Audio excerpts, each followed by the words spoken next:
Hello, sweet friends. Welcome to episode 11. Thank you so much for joining me again, and I cannot wait to talk to you about today's topic, which is all on intuition.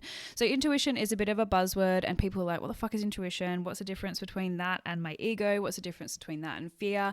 And I know it can be a really complex thing on how to tap into it if you're feeling a little bit out of tune with it. So today is all about intuition.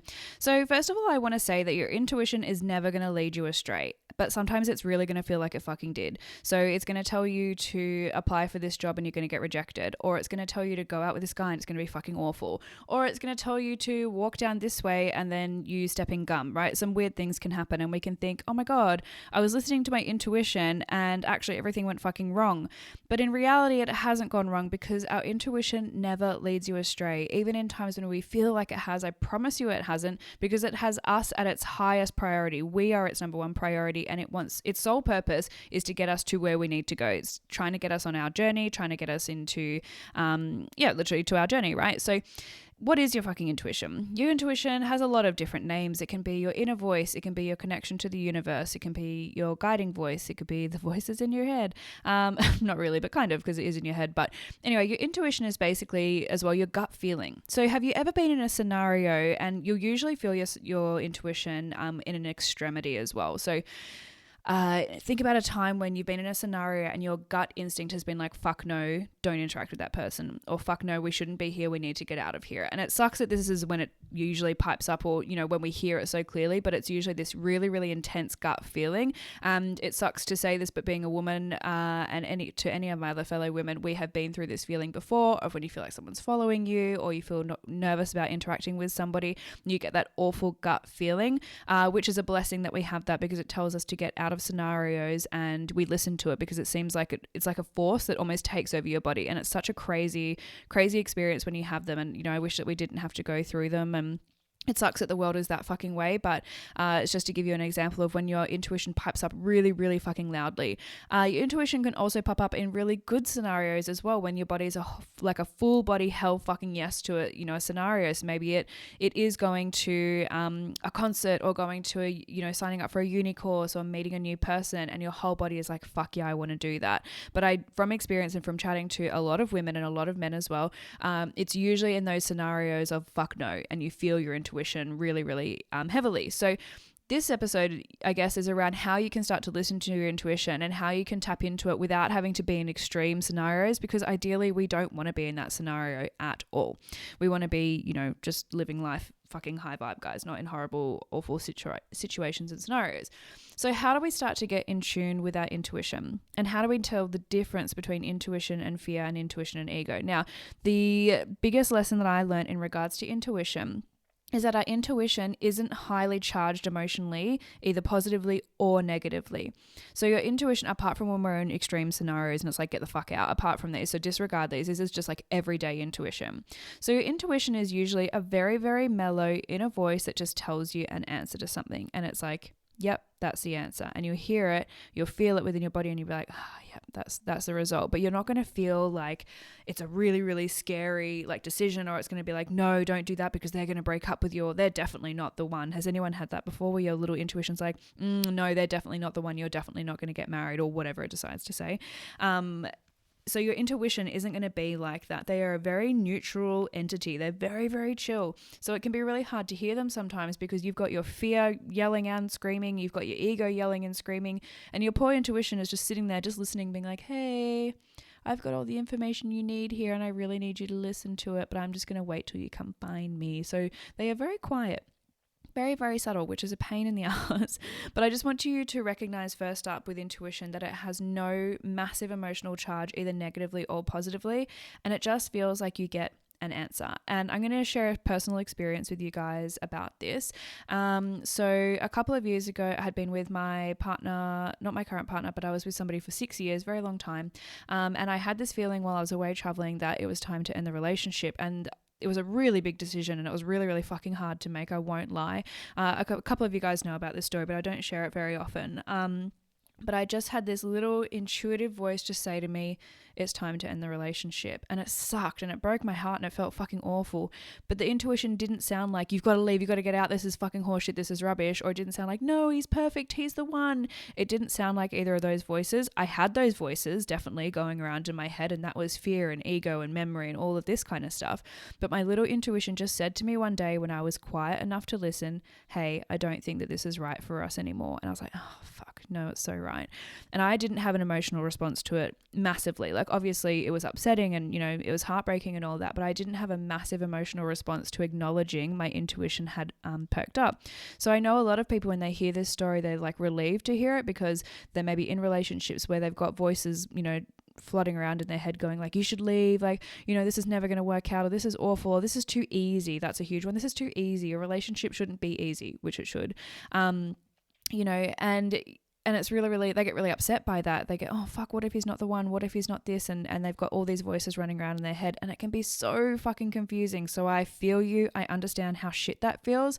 But I just want to let you know that your intuition is a really, really chill, mellow voice. They are not out of this world telling you crazy what if scenarios. They're not telling you worst case or best case scenarios. They are very, very neutral energy.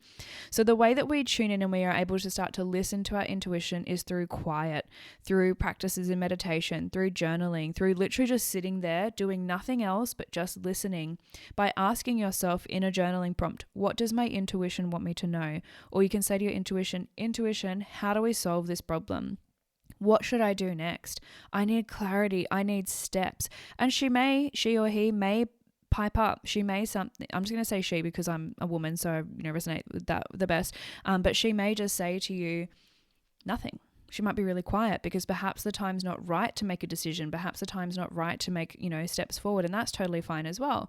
But it's a practice, and it's something, intuition is like a muscle, and you have to flex it and you have to train it and you have to get really in tune with it. And the first way that we do that is by creating space, by creating quiet and having downtime, journaling, writing.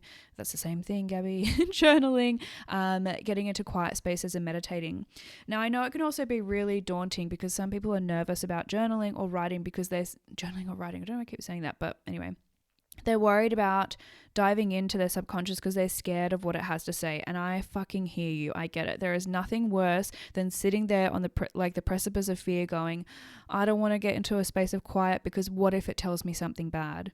What if it tells me to leave the person, quit the job, move overseas? What if it does?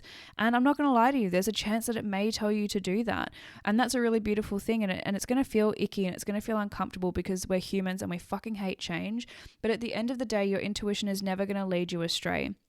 Yes, it's going to lead you through difficult times sometimes because you're a human and you need growth and you need challenge to become the person that you want to be. So I'm not saying that when your intuition tells you to do something that there's not going to be difficulties, because there absolutely will be. I went through it when I broke up with my partner. I went through a lot of difficulty, a lot of grief, a lot of sadness, a lot of confusion. It was fucking awful. But, looking back forward 2 years now to be in the position I am in, I'm glad that I listened to my intuition even though I didn't want to do what it asked me to do. So yes, there is going to be discomfort of tuning in and hearing messages that you maybe don't want to hear, but they are for your greater good. You might not even get any messages as well, guys. You might tune in and everything's cool, everything's chill.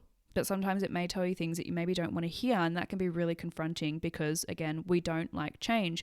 So really that's up to you whether you're prepared to dive in and start to live your truest fucking self and listen to your inner wisdom and inner guidance so that you can be the best person that you want to be. Or maybe you don't and you just want to kind of be a little bit ignorant to it, and that is totally fine as well. I'm not saying ignorant in a bad way, but ignorance is bliss, guys. Sometimes I wish I didn't have so much connection to my intuition because I'm like, fucking hell, you make life so difficult sometimes. But this is totally your choice. This is so up to you. But this is if you are interested in tapping into your intuition and you're prepared to make change and you want to do differently and you want to live your best fucking life, and this is how you do it. Now, so once we've started to get a little bit more in tune with it by journaling, by meditating, by finding space in the quiet, the next thing you can do to start training your intuition is to ask it what it needs daily. So little things like which route should I drive to work today? what color shirt should I wear today? What color lipstick should I wear today? What should I eat today? That's a fucking huge one. What does my body feel like it needs today? Now, I'm not a person who enjoys seafood like nearly at all, but every now and then my body goes, hey, I'd really like some salmon. I'm like, really? Like, I'd really just rather eat the fucking cheeseburger. If I eat the cheeseburger, I feel like absolute shit. If I eat the salmon, I feel really good because I listen to my body and what it needs. And often as well, your intuition and your body's intuition as well aren't asking for massive things. A lot of the time they're not asking for massive things. It's like, hey, I just really need some more water, or hey, I really just need some more sunlight. We're basically like a fucking houseplant with more complex emotions. So usually your intuition's not going to make you do drastic fucking changing things, but it's just a really great way to get in tune, to practice and start to trust your intuition as well, and for it to trust you back. Like, it's been sending you messages for years and years and you've not been listening to it. So now by you listening, putting things into practice, even though they seem a bit fucking weird and unusual sometimes, but just seeing what the result of that is really, really powerful. And if this is new for you, it's going to feel really strange. Like, it might tell you to drive the long way to work and you're like, why am I doing that? Then you drive the long way to work and you find out that on the other way there was more traffic, or there was a car accident that maybe you could have been involved in. So our intuition makes it seem like it's doing really weird shit for no apparent reason, but there is always a bigger thing at play. There is always a greater thing at play. So it's really important and imperative for us to trust in the weirdness that it asks us to do and just fucking roll with it. When I decided to move to Scotland, I actually had no interest in living in Scotland at all. I didn't even have an interest in traveling to Scotland before I came here for the first time.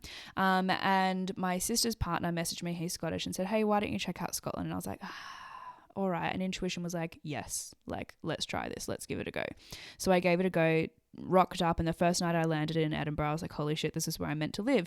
Now, not to say that it didn't meet me with a lot of difficulties. I had to relocate across the fucking world in the middle of a pandemic. I had to quit all of my jobs in Sydney. I had to leave my friends and family. I had to take so many fucking risks. I had to make so many sacrifices to get here. But now being here on the other side of that and seeing the way my life is unfolding, it was one of the best decisions that I ever fucking made. So I really want to reiterate that, guys, is when you make massive decisions or even seemingly small decisions, there can be consequences. And again, consequences isn't like a negative thing. It's just, there is a consequence to our actions, whether good or bad or neutral. But I truly believe that our intuition never leads us astray. It is leading us on the path that we need to be on.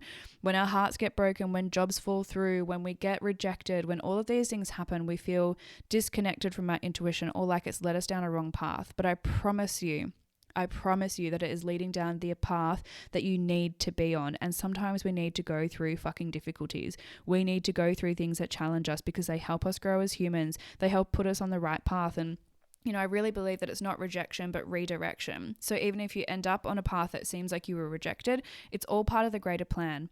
Perhaps if you got rejected from a job, you were able to get more clarity on a job that you really wanted and you found one that was way fucking more aligned to you. Maybe if you got rejected by a partner or you got broken up with or you broke up with them, you got really clear on the type of personality traits or values that you find in somebody, and you got way more clarity on that, which is always a learning. There is always a learning. There is always lessons. There are always things to take away from scenarios, whether they are good or bad. But at the end of the day, I just want you to remember that your intuition is never going to lead you astray because you are its highest priority. Like, it lives within you, right? So it wants you to live your best fucking life. It doesn't want to make you suffer. Your intuition does not want to make you suffer, but you must start listening to it. So takeaways from this episode are: you must find space and quiet to get in tune to listen to your intuition, and you can ask it questions. You can say, intuition, what color shirt should I wear today? Intuition, should I ask that guy out? Intuition, should I quit drinking milk because it's making me feel really shit? You can ask it all of these questions, and to start flexing that intuition muscle every single day in the micro things that you do, and it will become a habit. So then when it does come to taking bigger choices, so bigger risks or making bigger decisions, you're going to be able to listen and trust that intuition so much more clearly because you've practiced, you've flexed the muscle, and you've learned to trust it, and it has learned to trust you too. So I hope you have taken lots away from this episode about intuition. If you have any questions at all, feel free to shoot me a message on Instagram. I would love to answer them for you, but I'm looking forward to hearing how you go practicing with your intuition this week and onward. This is a lifelong fucking thing. It's not just a 1 week or one episode, learning. So I can't wait to hear how you go with it. And yes, any questions, let me know. But thank you so much for listening, guys. If you love this episode and you're loving the podcast so far, I would be so appreciative if you left a review over on iTunes. It means the absolute fucking world to me. I'm manifesting to have a #1 podcast by the end of this year, so your help would be so fucking appreciated. So you can just head over to iTunes and leave a cheeky little review. I would love to hear from you guys. But have a lovely rest of your day, week, night, wherever you are in the world, and we will chat again soon.